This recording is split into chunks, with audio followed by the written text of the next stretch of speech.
grounded. He will. It's the Skinny on Sports Podcast with Aaron Cowk. I throw balls far. You want good words? Data language. Talk real sports with a real man. Come after me!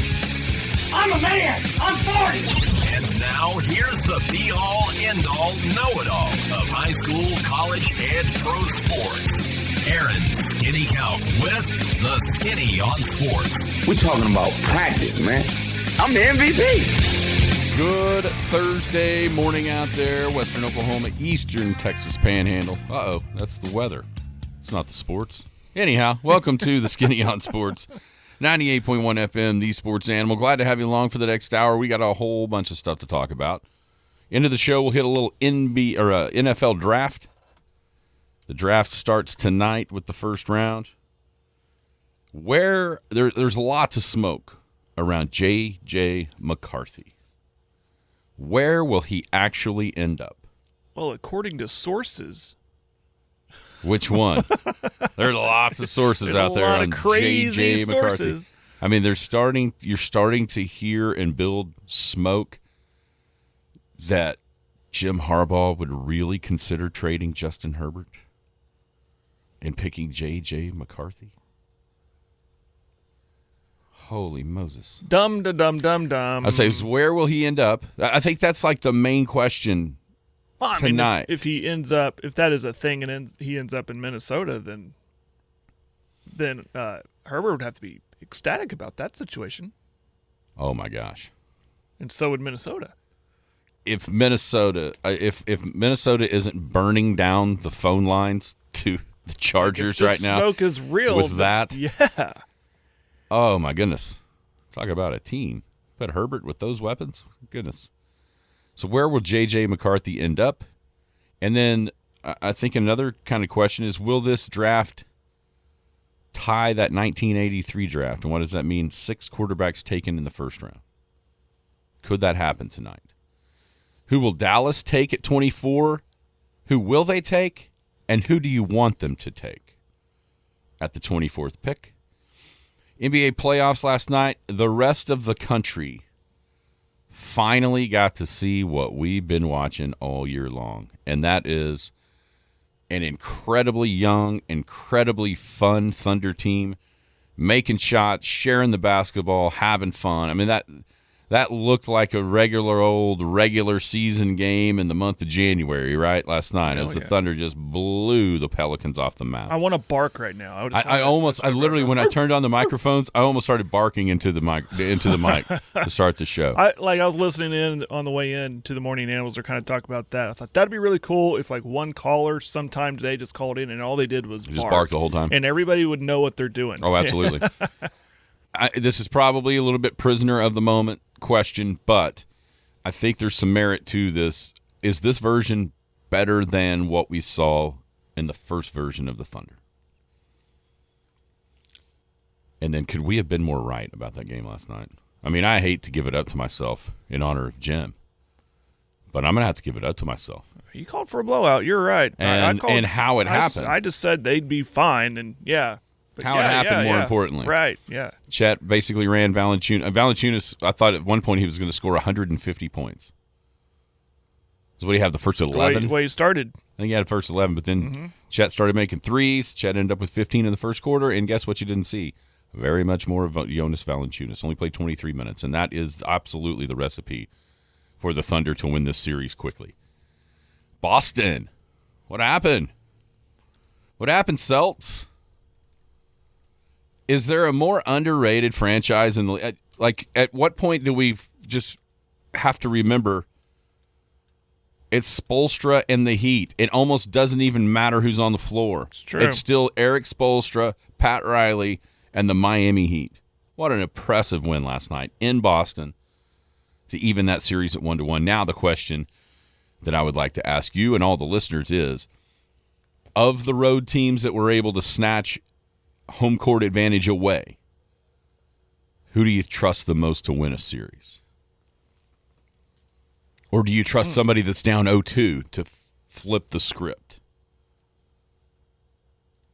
And then we got a bunch of high school stuff to talk about from girls golf regionals yesterday. We have baseball, fast pitch regionals played yesterday, some coming today. And then congratulations to a former guest, and I'm sure a future guest on this show at some point, our man Ryder Cowan, lifting the Sooners into second in the Big 12 men's golf conference tournament.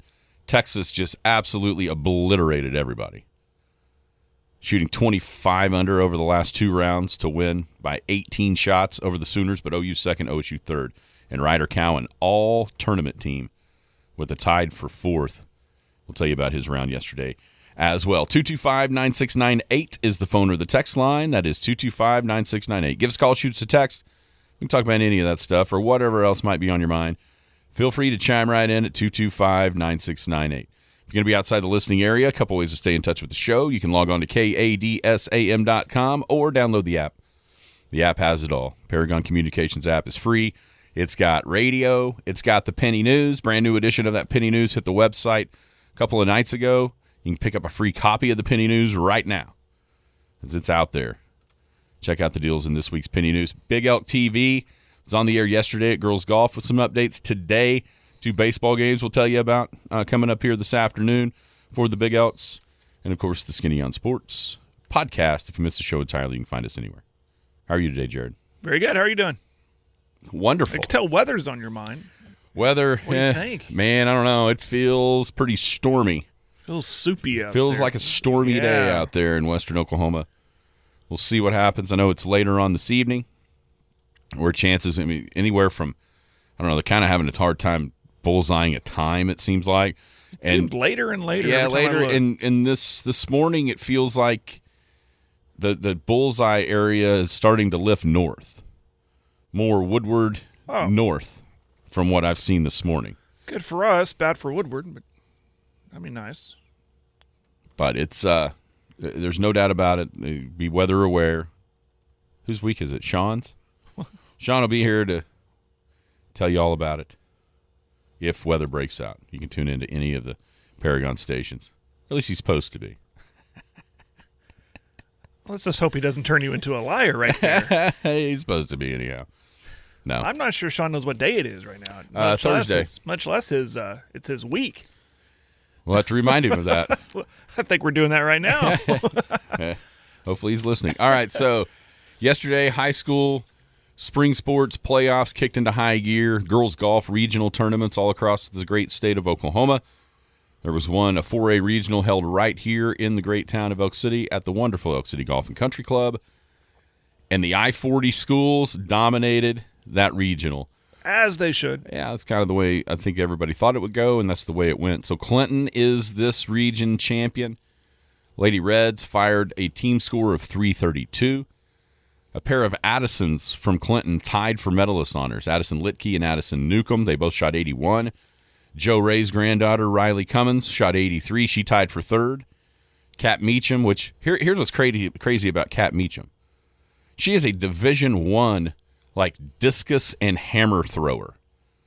And she takes time out of that busy schedule to go to the golf course and shoot an 87, help her team to the title. And then Grace Meacham shot 90. So Clinton wins. The Addisons played off. Newcomb beat Litke for the medalist honors. I'm sure they didn't want to do that, but you have to do it. I mean, it's just, the OSSA playoffs, you got to do it. So Clinton wins at 332. The Elk City Elkettes came home second, 2 shots ahead of Weatherford. The Elkettes shoot 367. Cameron Edney led the brown and white with an 85. She was 5th place overall in the golf tournament. Jaden Manning shot 87. Megan Suter, 97. Aaron Womack, 98. And Madeline Long, 99. It's interesting with Megan. When you lose something, other places gain as far as a program. Yeah.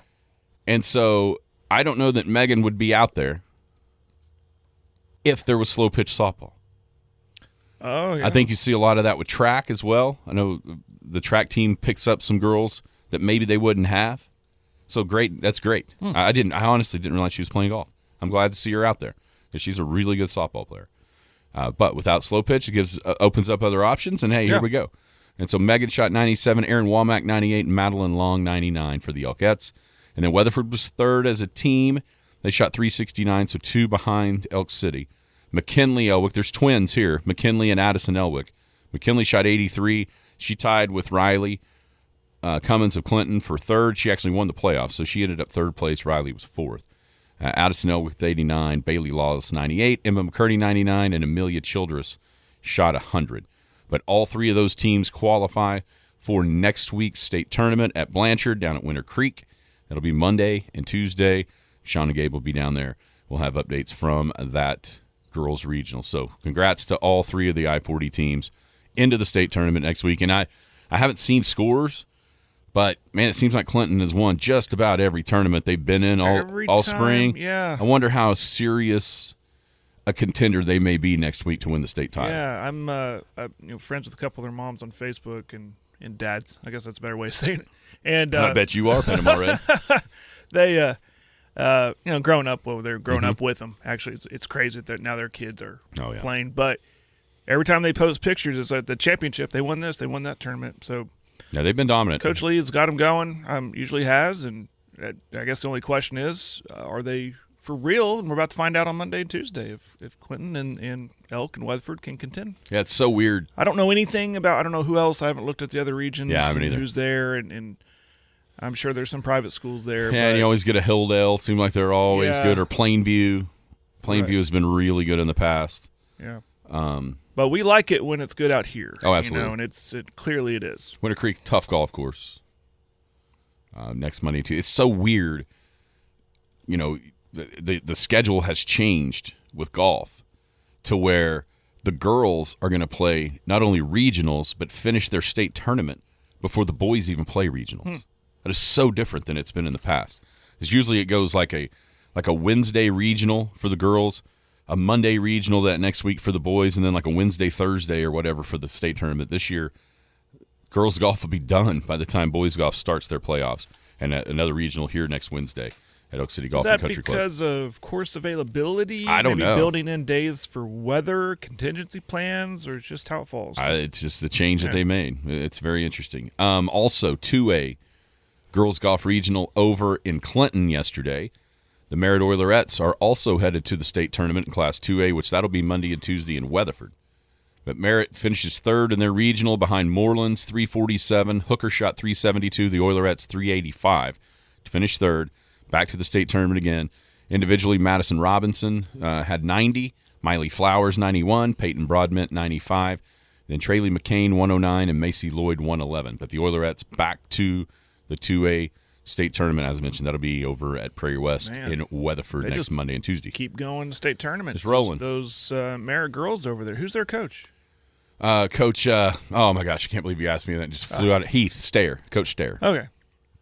Yeah, it just flew right out of my mind, and I grabbed it and put it back in. Where are they ranked? I have no idea. I don't see the girls' golf rankings. I'd say they're third. Or did they go in unranked? I don't know. It just depends on Cinderella story? It depends on if it's boys or girls. Oh, boy. So that's the girls' golf from yesterday. Regional tournaments completed. Then where'd you say 2A state's at? Weatherford. Is that Weatherford? Good. It is at Weatherford. 4A is at Blanchard. And that Monday, Tuesday, Winter same Creek, day? yeah. Monday, Tuesday. Well, maybe Sean could pop in and ask him. Monday, Tuesday there. He'll be at Blanchard. And then I know that Snake Chenault on the boys' side, he qualified as an individual to go to regionals. Well, I didn't Clearly got his golf game from somebody other than his dad. Yeah, I would say. No doubt about that one. I didn't know he golfed. I thought is he the bike rider? He's the motocross guy? He's done it all. He's doing it all. And he'll tell you about it, too. He'll tell you how good he is at all of it. Clearly, he can back it up. If you're wondering, just ask him. He can back it up. Text line's blowing up. Yeah. Not surprised with who's answering either. Okay, so baseball yesterday. There was a few regionals that got going trying to beat the weather. In 4A, man, what a crazy game Weatherford played in Game 1 against Ardmore. They're at Chickasha. Chickasha was that runner-up in District 4 they're hosting. Weatherford played Ardmore in the first game. It was 8-8 in the bottom of the sixth. Ardmore was the home team. They hit a solo home run to take a 9-8 lead. Then Weatherford comes back in the top of the seventh with 8. Oh. 8-run top of the seventh to take a 16-9 lead. Then Ardmore scored 2, and had a couple of guys on when the final out was recorded. So Weatherford beats Ardmore 16-11. They played Chickasha. Chickasha beat Weatherford 7-2. Ardmore won last night, so we're going to get Weatherford and Ardmore again this afternoon, elimination game, and then whoever wins that one is going to have to beat Chickasha twice in order to move on to the area/super regionals in 4A baseball. In Class A, Canute Trojans in the driver's seat of their regional down in Caddo as they beat Depew 5-4, then shut out Caddo 12-0.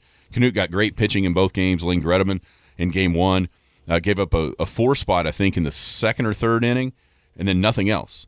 Canute scored 1 in the fourth. Luke Spitz drew a bases-loaded walk in the top of the seventh for a 5-4 lead that they held on to win. And then game 2, Jake Butler was incredible. 11 strikeouts, 2 walks, only gave up 2 hits, shutting out the top-ranked or the top seed in the regional Caddo 12-0. So the Trojans in the driver's seat. Depew, and I assume Depew won. I didn't see a score on OSSA rankings, but I'm going to guess Depew and Caddo will play. Winner has to beat Canute twice. So the Trojans 1 step away from the Class A baseball state tournament. Other action, Sentinel's still alive. They lost to Dewar 17-4. They beat Stonewall 19-7. Sentinel will play Drumright today. Win that, then they got to beat Dewar twice in order to advance to the Class A state tournament. I saw one score for Cheyenne Raiden. They got beat 11-1 by Union City. Didn't see anything else, so I'll kind of have to dig around for that. Class B baseball, Granite in the driver's seat as they beat Frontier 6-2 and Caney 10-7. So the Panthers 1 win away from the Class B baseball state tournament. Leedy lost to Lomega, beat Covington Douglas. They lost 6-2, won 11-1. Now Leedy and Lomega will play each other. Winner of that has to beat Kiowa twice to make it into the Class B baseball state tournament. And then in softball, Canute is in the state tournament, as is Shattuck. Canute beat Fletcher 14-1. Shattuck beat Sealing 18-3. And then they turn around a slugfest as Shattuck clips Canute 16-5, but then Canute turned around and beat Fletcher 16-1. So Canute and Shattuck both into the Class A slow pitch state tournament. Mountain View Gotebo is in the Class B one, as they had 2 easy wins, 15-0 over Ryan, 14-1 against Scheidler. So number 1 in Class B is Mountain View Gotebo, and they are headed to the state tournament. There's tons of action today all across baseball and slow pitch softball. And, of course, right here in Elk City, 1:30, we have the Big Elks and Purcell. And then at 4 o'clock, the Big Elks and McLeod. That's Class A. That's Class 4A regional action from Ackley Park. And guess what, Jared? We'll be there. Oh, yeah, that's right. Big Elk TV will have live streaming of that regional. First game, as mentioned, Elk City and Purcell. They'll actually play. Purcell and McLeod will play at 11 for the first game of the day. And the way this is going to work, there's only 3 teams in this regional, so it's not like a classic 4-team double elimination bracket. Here's what happens. McLeod will play Purcell. Then the Elks will play both of those. If one team wins both games they play today, they're in the finals.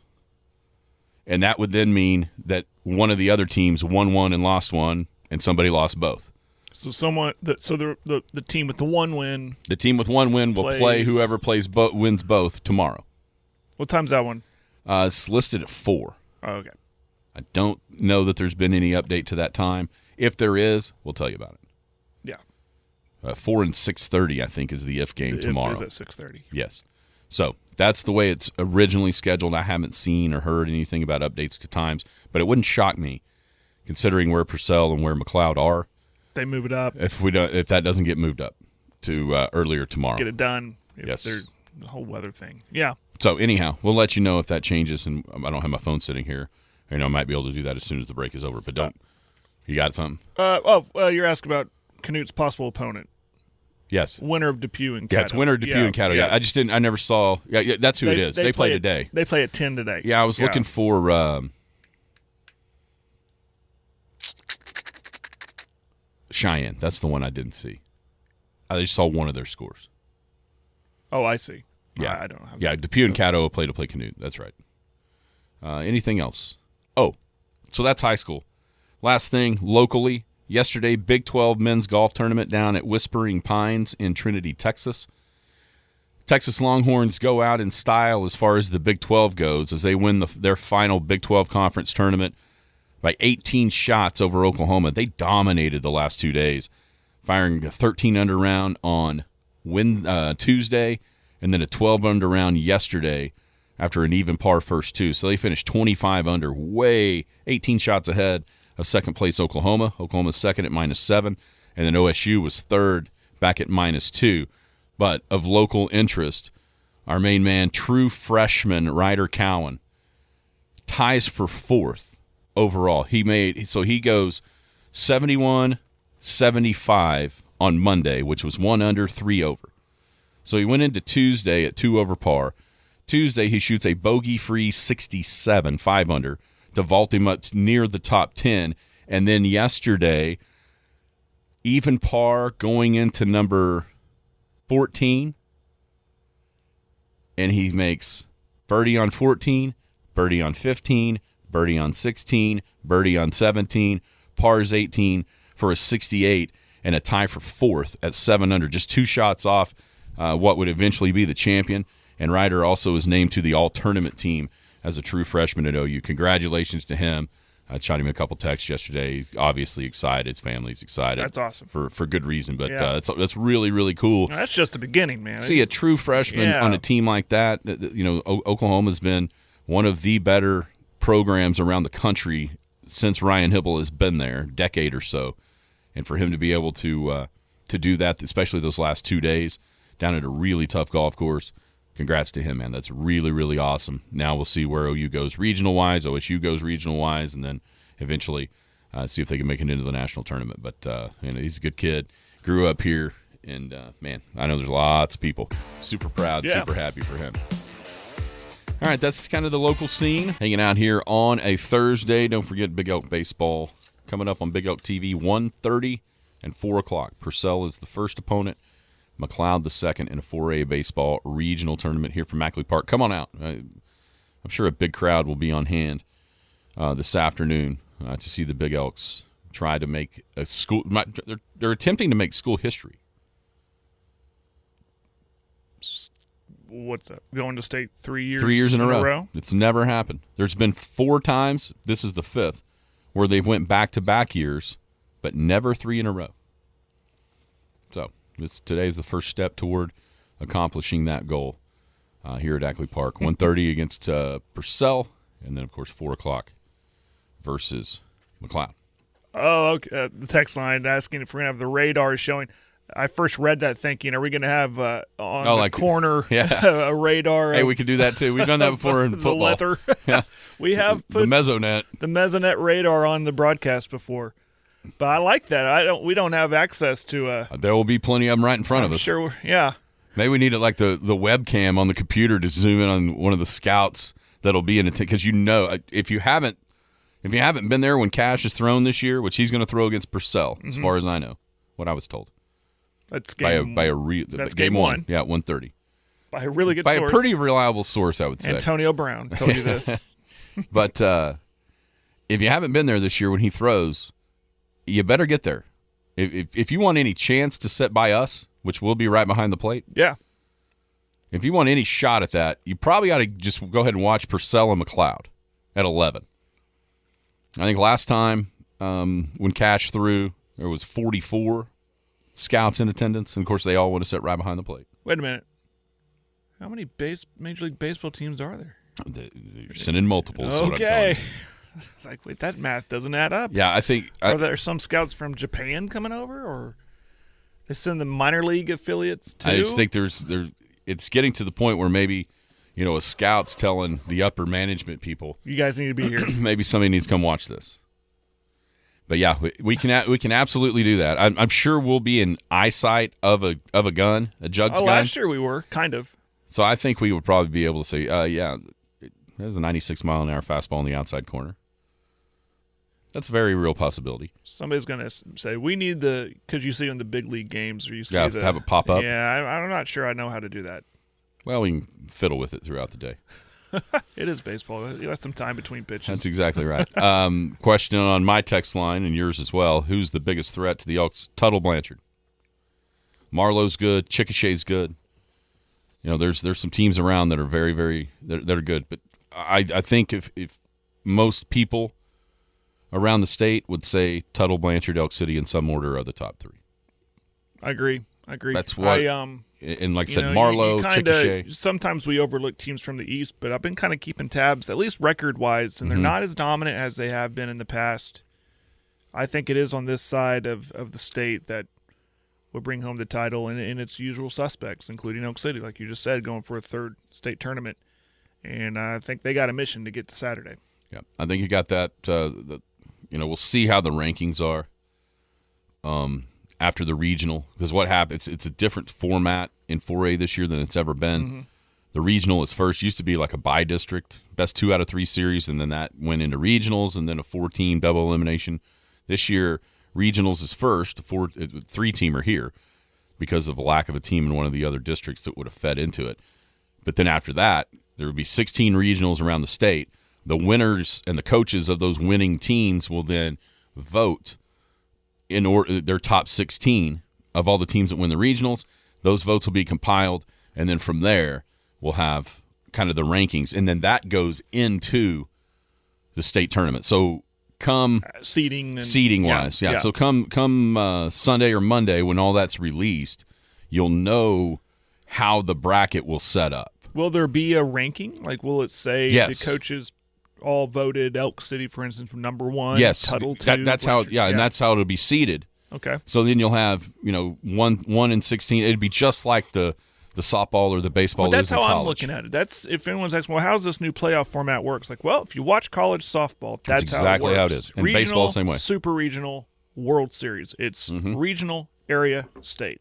That's exactly right. Same format. Exact same format, except for instead of some committee making the seeding, the coaches of those winning teams will basically determine the seeding. I can't wait to see how that falls. That's going to be really interesting. So that's how that's going to work. Is Gino able to pitch yet? No. Hasn't. I'll tell you that. Hasn't all year. Has not. Which, that's just another arm. I mean, you were doing the pitching stats yesterday trying to get ready. There's a bunch of dudes that have thrown. A lot of kids have thrown. Yeah, it's not – I mean, Cash is obviously amazing, but there's some other guys that have really held their own on the mound for the Elks this season. So NBA playoffs last night. Hey country, hey world, welcome to the new edition of the Thunder. That is what we've seen all year long.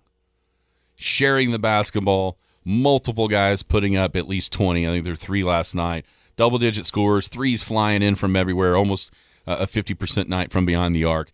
Unselfish, fun, barking, all of it. And just an absolute demolition, 124-92 of the New Orleans Pelicans. We were fairly outside of the first 3 minutes of the game, but also the first 3 minutes of the game is why I said what I said yesterday about how the Thunder need to play this and who needs to be important. And to me, the most important guy is Chet Holmgren on the offensive end. Because if he can do what he did last night, 15 in the first quarter, 20 in the first half, and what does that do? It drives Jonas Valanciunas to the bench. We saw in the early going, the Thunder have no answer for that dude. He is Paul Bunyan. And the Babe the Blue Ox wasn't in the Thunder uniforms last night, right? But with Chet's effectiveness on offense, Willie Green knows that he has to make changes, and Valanciunas can't play. It's so reminiscent to me of a reverse from Thunder years past when Oklahoma City was playing Houston that first year after KD left. Westbrook was amazing. Enes Kanter was great on offense, but a sieve on defense. And there's that classic moment where Billy Donovan looked at one of his assistants and said, we can't play Kanter because you're giving up 2s for 3s. And that's kind of the way it was with Valanciunas last night. He was awesome at first, but Chet knocked down a few shots, and next thing you know, he only plays 23 minutes. And without that advantage for New Orleans, then you get into more of an up-tempo, guard-oriented game, and it's going to be hard for about anybody to beat the Thunder in one of those. I liked how the game was established early, and then clearly Valanciunas was trying to establish dominance over Chet. He, he have like 40 pounds on him, maybe more. Oh, 100. And Chet never backed down from that. That was kind of cool for me to see. And then as that game wore on, it continued. And there's that one sequence where he went into Chet like 3 times, shoulder right to his chest, and sure, Chet gave up ground. Got the shot off, but Chet timed it, swatted it, and that was the game in a nutshell. Yep. Chet wasn't backing down from him, and that swat, that block, was more than just a block. It was a message saying, you're going to do that to me, that's fine. I'm going to still reject you. You can beat me up all you want, but I'm not backing down from bully ball. Well, I think Trammell wrote that perfectly in his column this morning. So that was big for me because he's a rookie. I know he's a second-year rookie, a redshirt rookie, whatever they call it, but this is his first playoff experience. I mean, it is.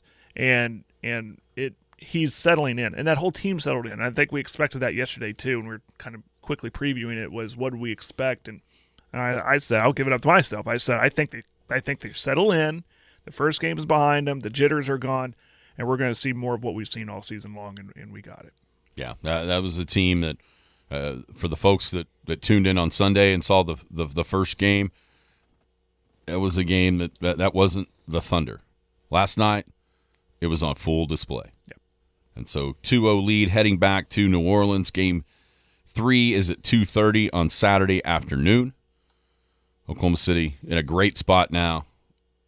New Orleans had to beat them 4 out of 5, with 2 of those being on the Thunder's home. 2. I guess they don't have to win 2, but they're going to have to win 1 in Oklahoma City for sure. But a really good spot for the Oklahoma City Thunder with the 2-0 lead. Shea was amazing. I mean, that shot that he made in the first half, when you saw it in real time, you're thinking, did he just make that from behind the backboard? And then as kind of the highlights throughout the night on Twitter or whatever I saw this morning, you get kind of a baseline view of that shot. And it's like me in the driveway beating Wyatt at horse.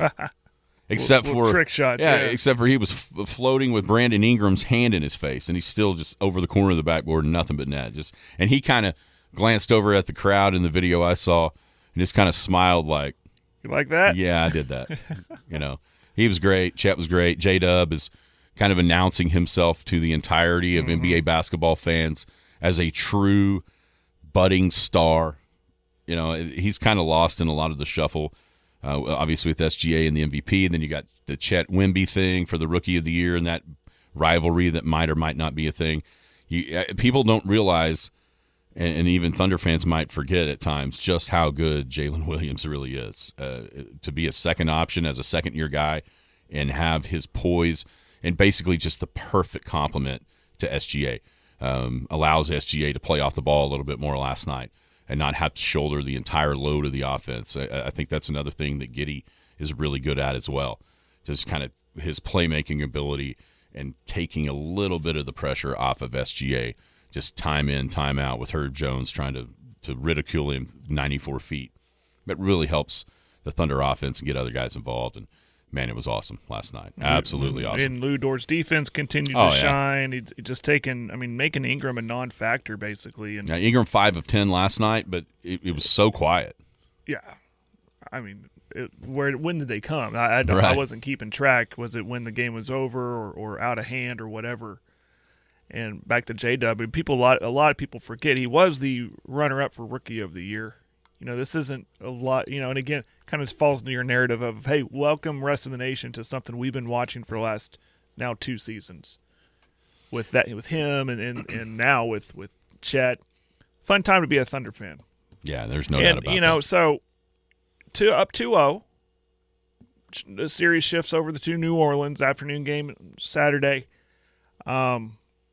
Last night the Talking Heads, Shaq, he's already put him in the Western Conference Finals. I'm not ready to mash down on the gas pedal just yet for that, but what's the expectation here with this series anyways? A lot of people said in 5. I mean, they take it on Saturday. Are we gonna start pulling out the brooms? Does that change what we think this team can do as based on what we're seeing in LA and Dallas? I mean, do they really have a shot to get to the Western Conference Finals? I think so. It's 2 games. I'm not trying to get crazy here. Sure. But they look really good, and that's what we expect. If they could play like what we've seen, like we've seen more often than not this season, they're going to be a tough out for either the Lakers or Dallas. or Clippers or Dallas. You think, or I would think that the matchups, LA's got Zubac as far as a post player. It's a really interesting thing to project forward, because I think I think your head tells you you'd rather play Dallas because of what the Clippers have. But at the same time, when you watch Kawhi Leonard last night or 2 nights ago, the Clippers aren't nearly as scary right this second as what their names would tell you they ought to be. And who couldn't see the emotion get the better of Russ, right? Mm-hmm. Trying to prove something, and him just shoot the Clippers out of a game or two, especially here. Oh, yeah, I mean, here. Yeah. Not like a revenge, but just, I don't know. That would be an emotional series for everybody involved, really. It's an interesting thought because I think, going into this series and even after Sunday, I think a lot of people thought, okay, win this series. Next time, the next one in the semifinals is going to be really tough against veteran teams, either Dallas or Clippers, and maybe that's the end of the road. Then all of a sudden you watch 2 games, the Dallas Clippers game on Tuesday, and then that last night, and you're going, well, hell, which one of these teams could beat Oklahoma City? You kind of get that's the way these series go, though. Yeah, you kind of get caught up in what happened last night. And rightfully so in some ways. Yeah, but even in the East, what happened? It makes, your mind starts to go, well, how good really is this team if they can get some lucky breaks and get some formidable matchups in each round? I mean, who's to say we don't want to play Denver? They had success against them in the regular season. Yeah. But, I mean, it's fun. That's why we're in the playoffs. But it's fun where every game matters, and not just in Oklahoma City or New Orleans. It's throughout the country and the landscape of it, of what that could mean for the Thunder and the possibilities of them making a deep run. I mean, we said going into the playoffs, whatever happens at this point is a bonus, right? It's getting to, so the next step is to win a series. Are we just happy now with just winning a series? Yeah, is our expectation, should it be higher? Should it be higher for what we know they can do? Maybe today, but then if Saturday goes the Pelicans' way, we're going to be in here Monday. We're going to be in here Monday going, if they lose tonight, then all of a sudden it's a 3-game series. Right. And then losing the series is back on the table. So it's just kind of the ebbs and flows of the NBA playoffs, but that's where it's at right now. You mentioned the East. How about Miami? Miami takes the home court advantage away from Boston, the 8 and the 1. Interesting last night, the only 2 games were the 1s and the 8s, and it couldn't have gone any differently for the 1 seed in the West versus the 1 seed in the East. Miami wins 111-101. Do you start to kind of think, could this be a replay of last year in which the Heat, as the 8 seed, upset the 1 seed en route to the NBA Finals? Or is it just one of those things where it's just one game, Boston will figure it out and take care of it? I don't know. That's been kind of the knock on Boston, is really good team, poor playoff performances. I don't know if I want to – they're so good, and maybe – I don't know. I really don't know. I don't know what to think of it. Yeah, I just like seeing it. It just kind of shows they are beatable. They're not invincible. And you're right. I mean, give Spoelstra a lot of credit.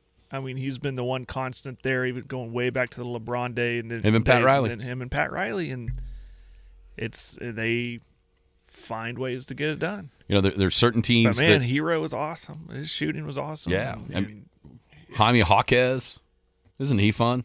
Yeah. There's a couple of franchises that you hear the word culture. Mm-hmm. Kind of bandied about in the NBA, and the Heat are absolutely one of those. Yeah, even before before this is LeBron.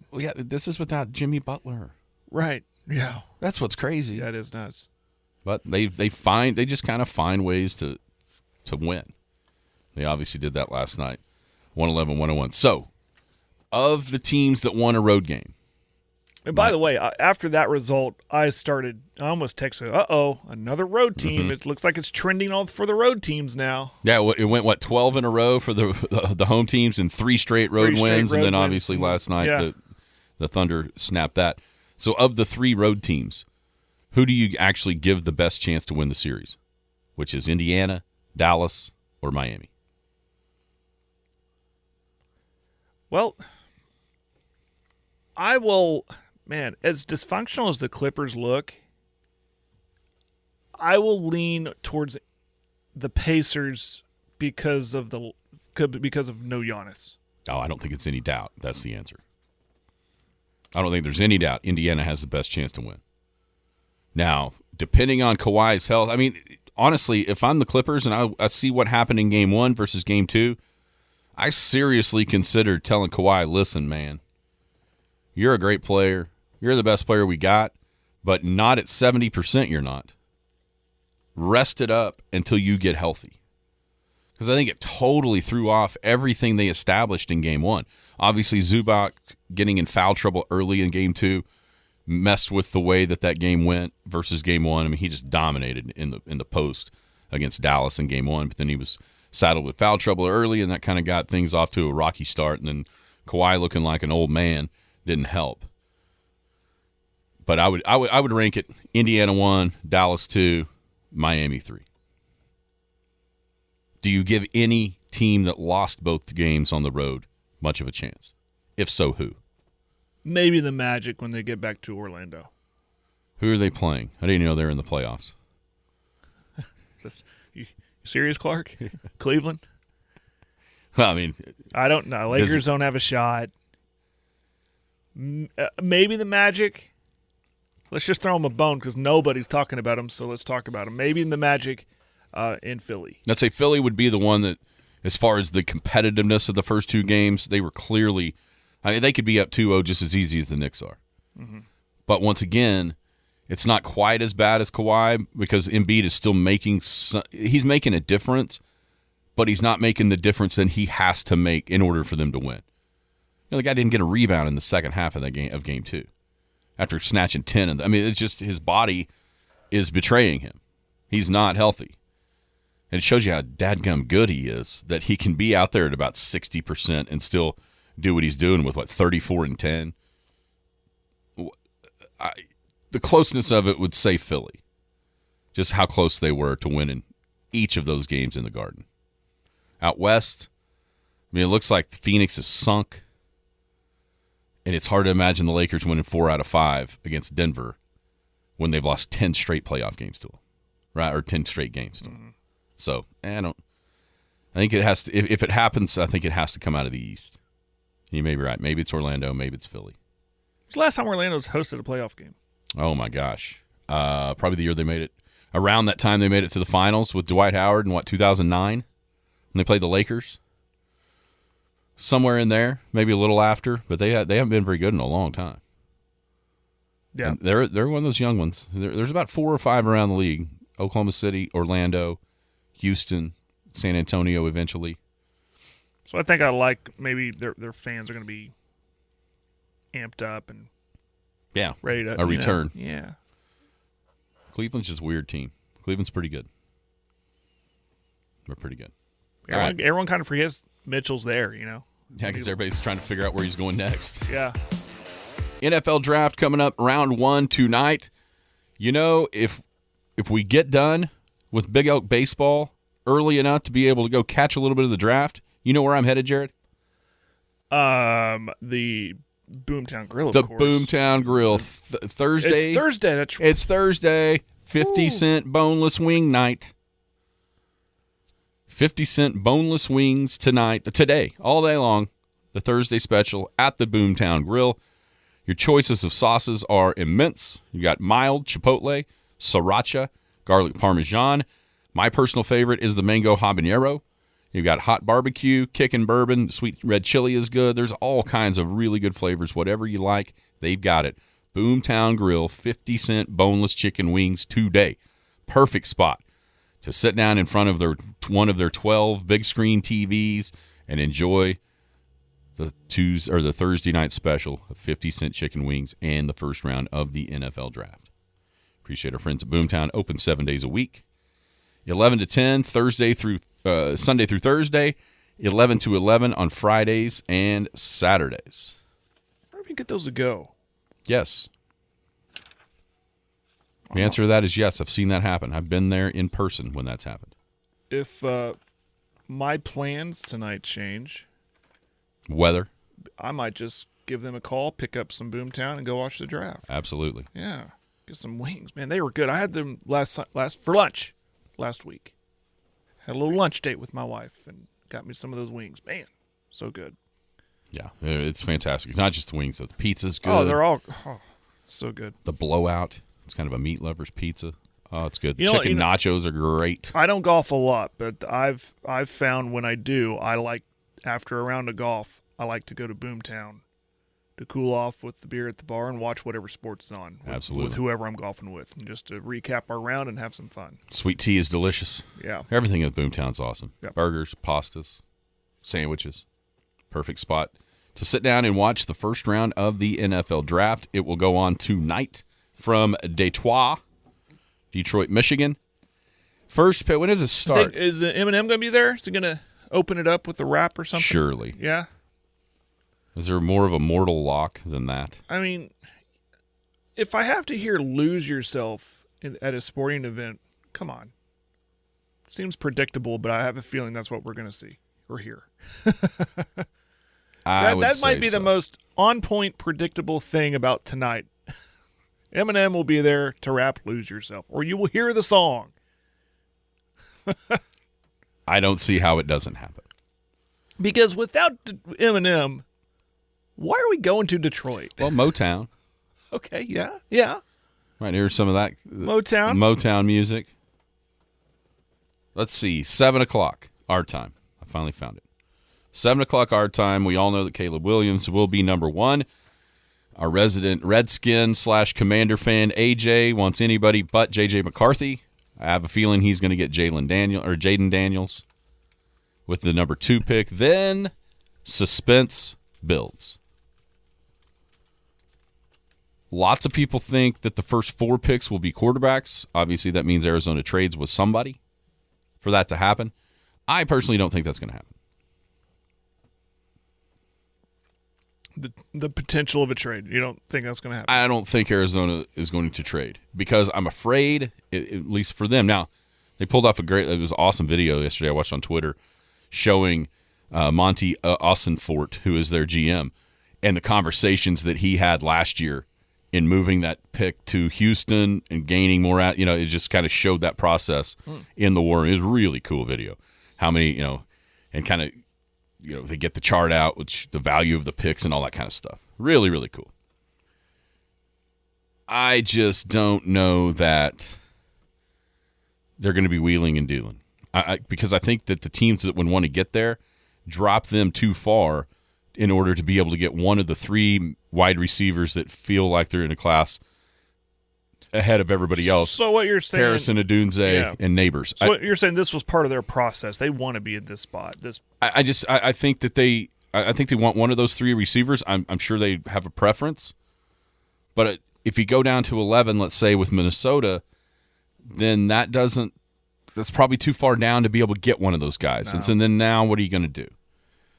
So I have a feeling that they're going to stay put and draft Marvin Harrison. Maybe not. Maybe somebody gives them an offer that they can't refuse. But I think it even starts at 3. New England, clearly quarterback is a need. Do they like Drake May? Or will somebody give them some sort of offer that they can't refuse and they move down, gain more assets, and try to start restocking their cupboard with talent? And this is who you're talking about? New England at 3. England? No, I think they say right there. New coach, new quarterback, new era. That's what I think's happening. Where will J.J. McCarthy go? He'll go high. I think he will stay in the top 10. I think there's enough. I don't think it's all smoke with the rumors we're hearing of where he could wind up. Now, one mock, this latest mock right here, it says Minnesota trading up to get him. Where? At 8. With Atlanta. Yeah. Interesting. And you've said, and this might be the perfect landing spot for him because of what is built around him. Oh, yeah. It would almost be just like he was at Michigan. He had a lot of people around him. I almost equate him as a guy kind of like a Jason White, who was really, really good but had great talent around him. I'm not saying Jason White would have been successful in NFL if he was on a better team, but kind of just a distributor, good solid ball player.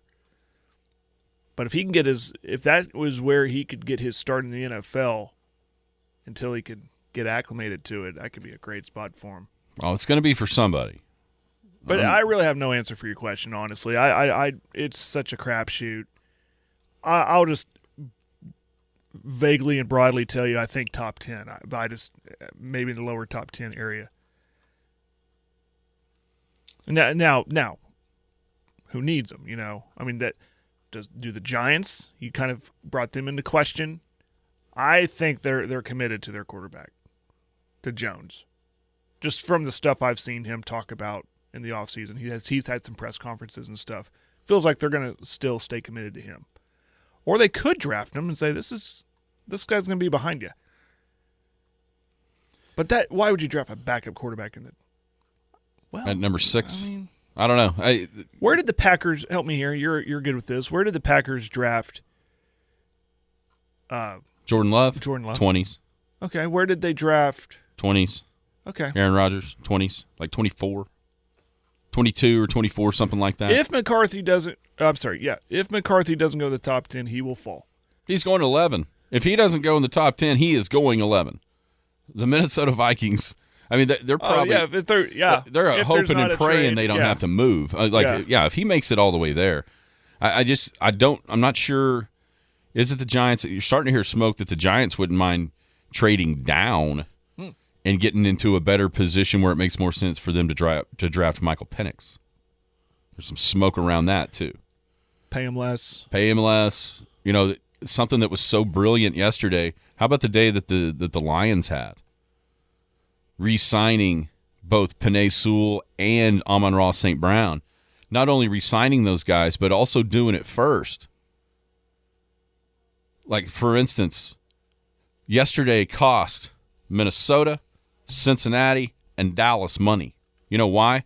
Because Amon-Ra St. Brown in Detroit set the market, and so now Dallas and CD, Jamar Chase in Cincinnati, you know what I'm saying? They're going to have to, the market is set. They're going to have to pay. And so Detroit made money yesterday by paying that out. Penei Sewell the same way. He sets the left tackle market now, and everybody else has to beat it. Brilliant by Detroit. Absolutely brilliant.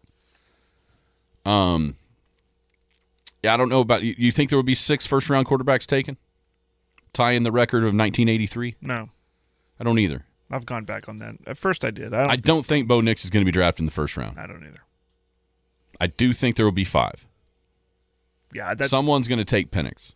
I just don't know if anybody will pull the trigger on Bo Nix.